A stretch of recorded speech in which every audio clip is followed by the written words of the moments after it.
بچه ها سلام، خوش اومدید به چنل من. امیدوارم که حال همتون خوب باشه. بچه ها امروز میخواستم باهاتون در مورد راه‌های درآمد و مدل‌های مختلف کار، حالا کارهای معمولی، کارهای تخصصی باهاتون صحبت بکنم. پس این ویدیو رو حتما تا آخر ببینید و اونو برای دوستاتون یا کسایی که میخوان به برزیل مهاجرت بکنن بفرستید، چون میتونه خیلی به کارشون بیاد و خیلی به دردشون بخوره. مرسی.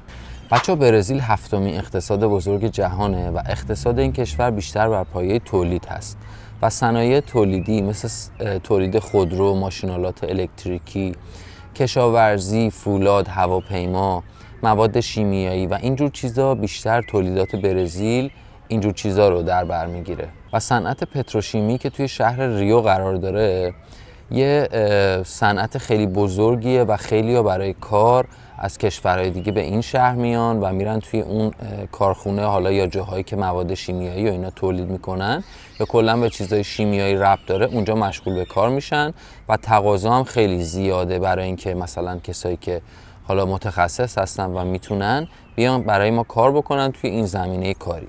بچه‌ها کار کردن توی برزیل مدل‌های مختلف داره و توی هر شهری یه ذره با هم متفاوته. مثلا توی شهر کوریشیبایی که من هستم قیمت‌ها و کلا درآمد نسبت به شهرهای مثل سائوپائولو یکم فرق داره. توی شهری مثل کوریچیبا هزینه‌ها یکم پایین‌تره و درآمد هم خوبه. یعنی نسبت به هزینه‌هایی که شما انجام میدید درآمد توی مقدار بالاتره. و توی شهرهایی مثل سائوپائولو که شهرهای گرونتری هست درآمد یکم بالاتره ولی خب هزینه‌هاتون هم یکم بالاتر هستش. بچه‌ها حداقل دستمزد برای کار توی برزیل یه چیزی معادل 1500 ریاله که میشه تقریبا نیستی بین حدود مثلا 300 دلار تا حالا یه مقدار بالاتر میتونه متفاوت باشه. ولی حداقل دستمزد برای کارهای خیلی معمولی مثل کارگری، حالا کار تو رستوران، کارهای مثلا ساختمون و کارهایی که خیلی سطح پایینی داره و شما به محض ورود میتونید حالا با یه مقدار زبان کم انجام بدین، درآمدش تقریبا توی این حدود هستش. مردم توی هفته 6 روز کار میکنن و روزهای شنبه هم اکثر کارا تعطیله، به جز یه سری کارا که تا بعد از ظهر مثلا تا ساعت 1-2 بعد از ظهر اون کار هستش و مثل پنجشنبه های ایران میمونه که یه سری ها پنجشنبه ها میرن سر کار حالا تا ساعت 12 یه سری هم کلا تعطیلن. برزیل هم همین صورته تقریبا. حقوق یک کارگر ساده هم توی برزیل بین 1500 تا 2000 ریاله. البته باز بستگی به کارش داره و 100% هم نیازمند زبان برزیلیه. یعنی شما باید زبان برزیلی رو در یه حد کمی هم حتی بلد باشین که برای کارهای ساده مثل کار توی فروشگاه یا حالا فروشندگی باز یه مقدار زبان بیشتری میخواد. ولی کارهای ساده مثلا کار کردن توی حالا رستوران و اینجور کارها شما نیاز دارید که یه زبان در حد کم برزیلی هم حتما بلد باشید و زبان انگلیسی اصلا به کارتون نمیاد و یه جورایی آپشن به حساب نمیاد اینجا، چون هیچ کسی انگلیسی خیلی صحبت نمیکنه و چیزی نیست که بتونید باهاش کارتون رو راه بندازید. و توی شهری مثل کوریچیبا و حالا شهرهای دیگه که بنا به اون هزینه‌ای که توی اون شهر وجود داره دستمزد کار شما هم بر اساس اون تعیین میشه. ولی توی شهر مثل کوریشیبا شما با درآمدی بین 1500 ریال تا 2000 ریال که میشه بین حدود مثلا 300 تا 400 دلار اینا، شما میتونید کامل هزینه‌های زندگیتون رو باش بدین، مثل اجاره خونه و خورد و خوراک، و زندگیتون باش بگذره و مشکلی براتون پیش نمیاد. روزهای کاری توی برزیل از دوشنبه تا جمعه هستش و کارمندان 30 روز هم توی سال مرخصی دارن و یه سری مرخصی‌های دیگه هم به مدت 8 روز دارن، مثل مرخصی کریسمس و حالا مناسبتایی که اینجا وجود داشته باشه. مشاغل حساس هم مثل اورژانس و کسایی که مثلا توی بیمارستانا کار میکنن، اونا مرخصیاشون فرق داره و امکان داره که نیاز داشته باشن روزهای تعطیل هم حتی برن سر کار. بچه‌ها اینجا مدیرا و کارفرماها یه حساب جدا باز میکنن برای کسایی که براشون کار میکنن و یه مقدار از حقوق هر ماهشون رو توی اون حساب میریزن که غیر قابل برداشته. مثل یه چیزی مثل سنوات خودمون توی ایران میمونه.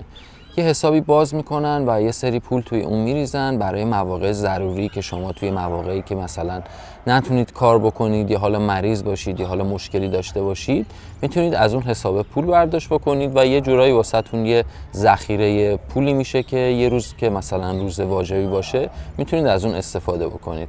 بچه‌ها کارهای تخصصی هم اینجا درآمد خیلی بالاتری داره و بستگی به اینکه کارتون چی باشه و مدرکتون چی باشه، رشته تحصیلیتون چی باشه، درآمدتون توی هر شهر میتونه خیلی متفاوت باشه با هم. و اینکه شما چقدر سابقه کار داشته باشید و توی اون کارتون چقدر حرفه‌ای باشین، نسبت به کارتون میتونید درآمد داشته باشید. مثلا یه دکتر توی اینجا میتونه درآمد 4000 دلاری داشته باشه که میشه یه چیزی حدود 20000 ریال برزیل و توی برزیل درآمد خیلی بالایی به حساب میاد.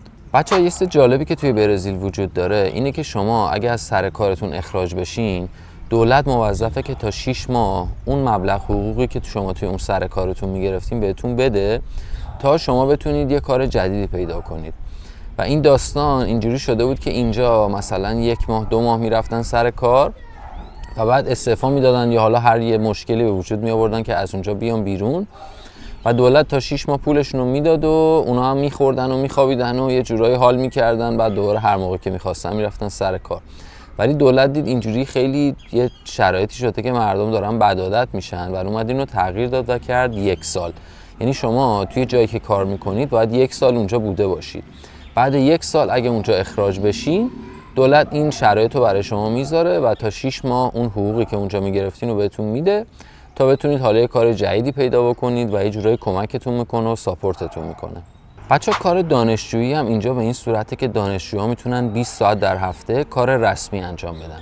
البته برای کارهای سیاه مثل کار کردن حالا توی رستوران، کار ساختمون یا کارهای اینجوری، اون ساعتش دیگه دست خودتونه و خودتون میتونید تعیین کنین که چقدر تایم دارین که بتونین کار بکنین. یه سری هم هستن که به جای 8 ساعت در روز 6 ساعت کار میکنن و خب حقوقشون هم مطمئنا کمتره و تایم ناهار و حالا تایم استراحت روزانه و اینا هم ندارن اینجا و کارشون هم حالا میتونن یا صبح انتخاب بکنن یا بعد از ظهر و بقیه تایمشون هم درس بخونن دیگه. یعنی ساعت دانشگاه و اینا اینجا اینجوریه که مثلا 7-8 شب شروع میشه تا 11 شب، یه پارت هم هست که 7-8 صبح شروع میشه تا مثلا 12 که بعد از ظهر. اون دیگه دست خودتونه که بخواین صبح برین سر کار یا مثلا شب برین سر کار یا درس بخونین و بتونین زمانتون و اون تایمتون رو مدیریت بکنین. بچه‌ها مالیات اینجا نسبت به درآمد ارزیابی میشه و کسی که توی اصطلاح میگن 2 تا حقوق پایین بگیره، یعنی پایین ترین مبلغ حقوق که 1500 ریاله، اگه 2 تا حقوق بگیره مثلا توی حال کارهایی که انجام میده در ماه که تقریبا میشه 3000 ریال، نیاز نداره که بخواد مالیات بده. از 3000 ریال به بالا از 15% مالیات شروع میشه و تا 25% هم امکان داره که افزایش داشته باشه و اکثر برزیل، یعنی حدود 60% برزیل همین 2 تا حقوق رو میگیرن و مالیات خیلی خاصی نمیدن. بچه‌ها یه سری مشاغل پردرآمدی توی برزیل وجود داره که برای کارهای خیلی تخصصیه و نیازمند اینه که شما مدرک داشته باشین و توی اون رشته تحصیل کرده باشین و یه تخصص بالایی توی این رشته داشته باشین. با این شرایط شما میتونید خیلی پول خوبی در بیارید و اگه زبان بلد باشید میتونید سریع استخدام بشید. یه سری از اون شغلا رو اینجا بهتون میگم با درآمد حدودیشو تقریبا، حالا امکان داره یه ذره بالاتر باشه یه ذره پایینتر، ولی من نوشتم اینا رو که از رو براتون بخونم که اشتباه نشه. این درآمدایی که بهتون میگم همش ماهیانه است. بچه‌ها پزشک ماهی 4300 دلار آمریکا درآمد داره که تقریبا ماهیانش میشه حدود 22000 ریال برزیل. مدیر مالی ارشد توی شرکت میتونه حتی تا 9000 دلار هم درآمد داشته باشه که میشه حدود 48000 ریال برزیل. مدیر بانک میتونه 2800 دلار درآمد داشته باشه که میشه یه چیزی حدود 14000 ریال برزیل. استاد دانشگاه هم میتونه 2800 دلار درآمد داشته باشه در ماه که میشه یه چیزی حدود 14000 ریال برزیل. بچه‌ها وکیل 3500 دلار درآمدشه در ماه که میشه یه چیزی حدود 17000 ریال برزیل. و کلا کار وکالت اینجا یه کاریه که هم خیلی شما باش سر و کار همه دارن و میتونید خیلی ازش کسب درآمد بکنید و یه چیزیه که توی همه زمینه‌ها به کار میاد و همه یه جورایی کارشون گیره به وکیل. مدیر عامل شرکت حالا بستگی به شرکتش داره ولی یه سی حدود 14000 دلار میتونه در ماه درآمد داشته باشه که میشه یه سی حدود 70000 ریال برزیل که مبلغ خیلی بالاییه. بچه‌ها شغلایی مثل زمین شناسی و کارهای این مدلی هم تا 2000 دلار میتونه ماهانه درآمد داشته باشه که میشه 10000 ریال برزیل.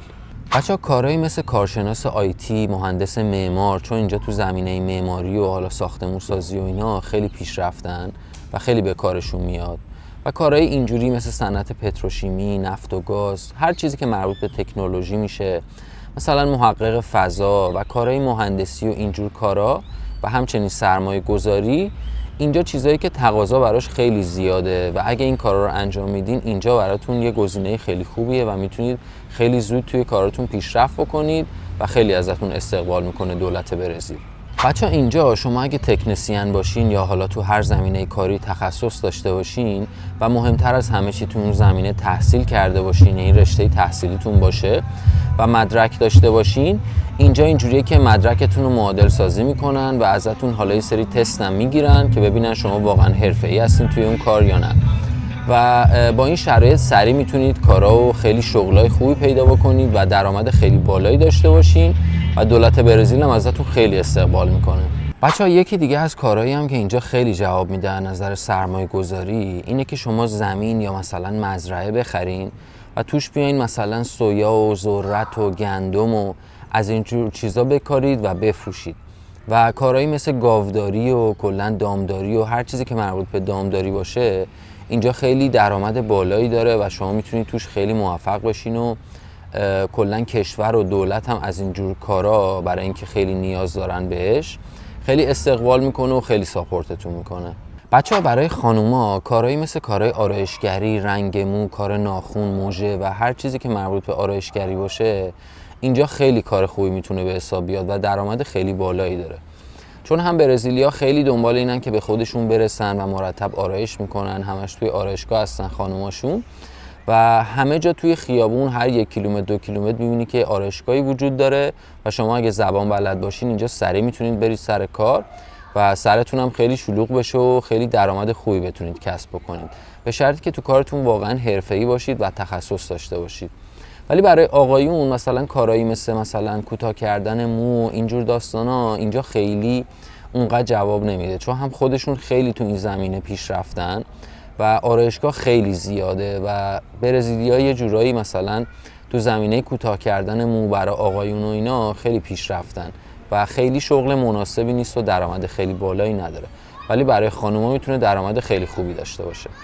بچه‌ها من دارم سعی میکنم که در مورد همه جور شرایط و اطلاعاتی توی برزیل از نظر زندگی کردن براتون ویدیو درست بکنم و حالا هر موضوعی که فکر میکنم که به درد ایرانی‌ها میخوره برای مهاجرت راجبش اطلاعات جمع آوری کنم و ویدیو درست بکنم. پس حتما چنل رو دنبال بکنید، ویدیوها رو لایک بکنید، چون شما با لایک کردنتون باعث میشید که ویدیوها بیشتر پیشنهاد داده بشه از طریق یوتیوب و بتونه به خیلی‌ها کمک بکنه و یه جورایی براشون مفید باشه. پس حتما کانال رو سابسکرایب بکنید.